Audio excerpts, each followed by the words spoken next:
नमस्कार, श्री स्वामी समर्थ मैत्रिणींनो, मी आहे प्रणिता आणि स्वागत आहे तुमचं आपल्या मराठी ब्लॉग चॅनलमध्ये, ज्याचं नाव आहे प्रणिताज ब्लॉग नाता आपुलकीचं। तर आज आपण एक साऊथचा पदार्थ बनवणार आहोत, जो की नाश्त्यासाठी खूप सुंदर असा पदार्थ आहे।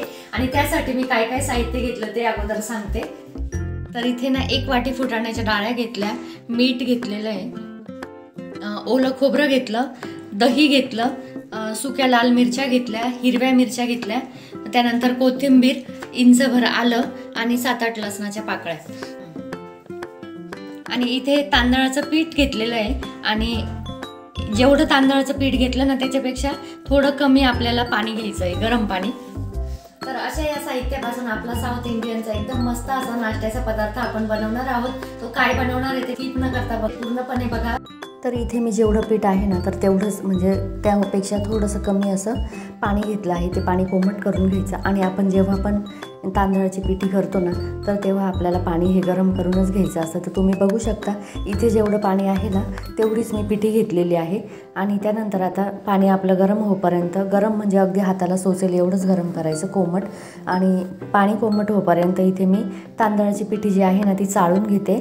तर एका चाळणीच्या साह्याने, थोडीच असल्यामुळे एका छोट्या चाळणीच्या साह्याने मी ती चाळून घेते, जेणेकरून त्यावर असलेली थोडीशी काही घाण वगैरे असेल ना तर ती बाजूला निघून जाते।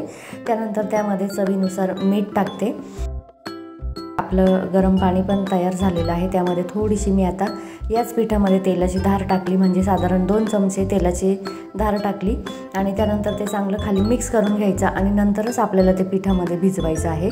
तर बघा मी व्यवस्थित असं ते सगळं मिक्स करून घेते।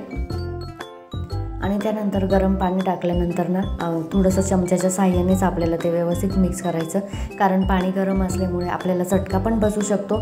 जेव्हा हाताला सोसेल तेव्हा आपण हे पीठ व्यवस्थित असं हाताने स्मॅश करून घेणार आहोत व्यवस्थित। तर बघा इथे मी चमच्याच्या साह्याने व्यवस्थित पाणी सगळं मिक्स करून घेतलं आणि आता हे पीठ असंच झाकून ठेवायचं आहे आपल्याला 1-5 मिनिटासाठी। तोपर्यंत त्याची चटणीची जी तयारी आहे ना ती तयारी करून घेऊ आपण। तर बघा इथे चटणीसाठी ना मी खोबरं घेतलेलं आहे, जसं तुम्हाला मी अगोदर पण साहित्य दाखवलं। त्यानंतर डाळ्या घेतल्या, ज्या फुटाण्याच्या डाळ्या असतात त्या पण घेतल्या, थोडासा लसूण आणि 1 इंचभर आलं घेतलं। आणि डाळ्या वगैरे टाकून ना चटणी एकदम अप्रतिम होते। त्यानंतर काही हिरव्या मिरच्या टाकल्या आणि त्यामध्येच अर्धी कोथिंबीर त्यात टाकली आणि अर्धी कोथिंबीर फोडणीसाठी पुन्हा वरती वापरणार आहे मी।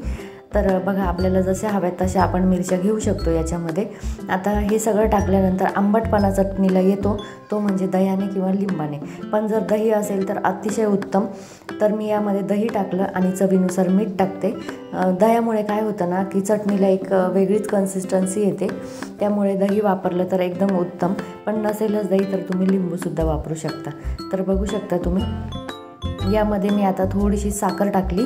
आता ही चटणी मी फिरवून घेते आणि बघा चटणी एकदम सुंदर हिरवीगार अशी दिसते। वाटताना कोथिंबीर टाकली ना तर चटणी खूप छान अशी हिरवीगार होते।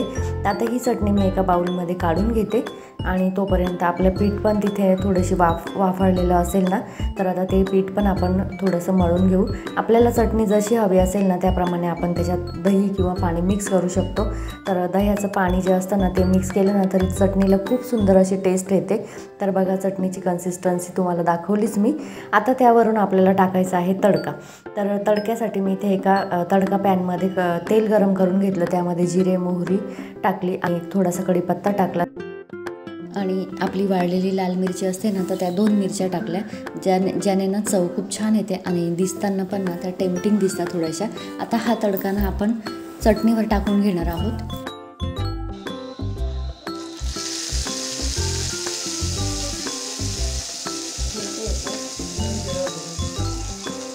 बघा चटणीवर तडका टाकल्यानंतर मस्त झाकण लावून ठेवायचं, म्हणजे तडक्याचा जो काही स्मेल असतो, आपण तडक्यामध्ये हिंग टाकतो ना तो पूर्ण हिंगाचा स्मेल चटणीमध्ये भिनतो। तर बघा किती छान आणि टेम्पटिंग दिसते आहे ना चटणी। तर चला चटणी तर झाली आपली तयार। तर आता आपण वळणार आहोत इडियाप्पमकडे। बऱ्यापैकी हे पीठ आपलं वाफळलं आहे आणि आता थोडंफार थंड पण झालं आहे, तर त्यामुळे हाताला पण ते सोसेल। त्यामुळे आता आपण ना ते पीठ असं भिजवून घेणार आहोत, जसं आपण पोळीचं कणिक मळतो ना अगदी तसंच हे पीठ भिजवून घ्यायचं आपल्याला। आणि आपल्याला हवं तर वरतून आपण थोडंफार पाणी टाकू शकतो. तर अंदाजानुसार थोडं कोमट पाणी करून घ्यायचं आणि तेच टाकायचं आहे याच्यावर. तर बघा, शक्यतो पहिल्यांदा आपण जे वाफळलेलं पीठ आहे ना, तर तेच तसंच मळण्याचा प्रयत्न करायचा आणि अगदीच गरज पडली तरच वरतून पाणी टाकायचं. तर आता तसंच मी हे पीठ ना व्यवस्थित असं मळून घेते.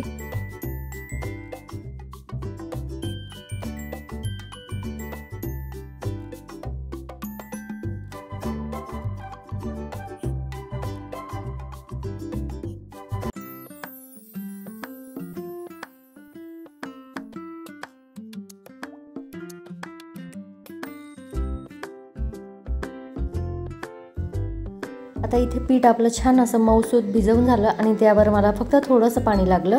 त्यानंतर बघा, इथे मी सोऱ्या घेतला आणि सोऱ्यामध्ये आपली शेवची जी काही चकती असते ना, तर ती चकती म्हणजे प्लेट टाकून घ्यायची आणि त्याला आतून थोडंसं तेल लावायचं आणि सोऱ्यालासुद्धा आतून थोडंसं तेल लावून घ्यायचं, जेणेकरून आपलं पीठ जे आहे ते चिकटत नाही. तसंही तांदळाची पिठी फार काही चिकट नसते. आपण बघा, तिचा बऱ्याच ठिकाणी उपयोग कशासाठी करतो, तर क्रिस्पी होण्यासाठी पदार्थ. म्हणजेच ती पिठी चिकट नसल्यामुळे ना त्याच्यात असं क्रिस्पनेस जास्त असतो. तर आता मी त्याच पिठीमधला ना थोडासा एक गोळा तोडून घेतला आणि तो सोऱ्यामध्ये टाकला. जसं सोऱ्यामध्ये बसेल त्याप्रमाणे आपण याच्यामध्ये पीठ टाकून घ्यायचं आणि त्यानंतर सोऱ्याचं झाकण लावून आपल्याला याच्या कुरडईसारखं काढायचं आहे. आता जोपर्यंत मी ह्या कुरडई काढून घेते आपली तांदळाच्या पिठीची, तोपर्यंत मी एक साईडला ना आपलं जे इडलीचं भांडं असतं ना, त्यामध्ये थोडंसं पाणी ठेवून आणि ते गॅसवर ठेवलं आहे प्रीहीट करण्यासाठी. आणि आता इडलीच्या पात्राला पूर्णपणे आपण सगळीकडून तेल लावून घेणार आहोत, जेणेकरून आपलं पीठ किंवा आपली कुरडई, ज्याला आपण इडियप्पम म्हणणार आहोत, तर ती इडियप्पम चिकटली नाही पाहिजे. त्यासाठी सगळीकडे मी असं व्यवस्थित तेल लावून घेतलं आणि वरती गॅसवर बघू शकता तुम्ही भांडं प्रीहीट करण्यासाठी ठेवलेलं आहे. त्यामध्ये थोडंसं पाणी टाकलं आणि आता तोपर्यंत मी इथे आता या इडियप्पम काढून घेते. तर बघा, इडियप्पम करण्यासाठी ना असं जी तार असते ना, तर ती इतकी छान आणि व्यवस्थित येते ना, कारण की आपण पीठ जे वाफळलेलं असतं ना, त्यामुळे ही तार एकदम न तुटता एकसारखी येते व्यवस्थित. आणि बघा, असं मस्त त्याला आपण हवा तसा आकार देऊ शकतो. तुम्ही गोल हवा असेल तर गोल आकार देऊ शकता किंवा झिगझॅगसुद्धा आकार देऊ शकता. तर आता मी या सगळ्या पात्रांमध्ये ना इडियप्पम आपले काढून घेते मस्त सोऱ्याच्या साहाय्याने आणि त्यानंतर सगळं प्रीहीट करण्यासाठी ठेवून देते. तर बघा किती सुंदर पडत आहेत ना या सगळ्या इडियप्पम.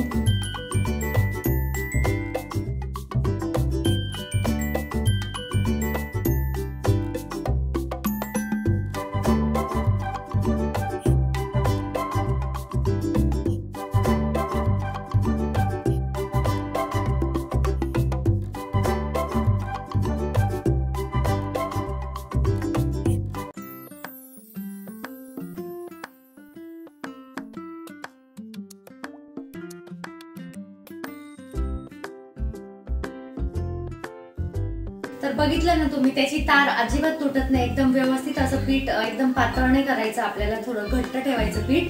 आणि तार जेव्हा आपण हाताने तोडतो ना, तोपर्यंत ती तार तुटत नाही. तर अशा पद्धतीने आता हे सगळे भांडे मी सगळ्या भांड्यांमध्ये हे इडियप्पम करून घेतलं आणि आता हे भांडे सगळे मी याच्यामध्ये एक एक करून ठेवते. आपलं हे जे पाणी आहे ना, हे पण गरम झालेलं आहे. तर ठेवताना नेहमी असं क्रॉस ठेवायचं थोडंसं, म्हणजे जिथे खालचं इडियप्पम आहे ना, तिथे आपले वरचे हे होल आले पाहिजे.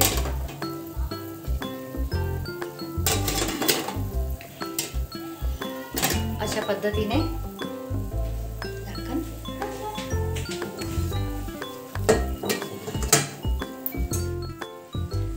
आता आपल्याला हे 10 मिनिटं असंच उकडू द्यायचं आहे आणि 10 मिनिटानंतर तुम्हाला परत दाखवते मी. याच्याबरोबर तुम्ही सांबर सुद्धा करू शकतात. सांबर पण खूप छान लागतं त्याच्याबरोबर, मस्त जसं इडली बरोबर करतो ना, अगदी तसंच सांबर करायचं. तर माझं सांबर रेडी आहे आणि इडली चटणी जी आहे ना, ती पण खाऊ शकतात. ती चटणी मी तुम्हाला दाखवलीच आहे. आता 10 मिनिटं झालेली आहेत आणि आता मी या इडियप्पमचं झाकण उघडते, म्हणजे आपल्या इडलीच्या भांड्याचं झाकण उघडते आणि बघा, आपले इडियप्पम हात लावून बघितलं ना, तर अजिबात हाताला चिकटत नाही. छान असे वाफाळले आहेत ते.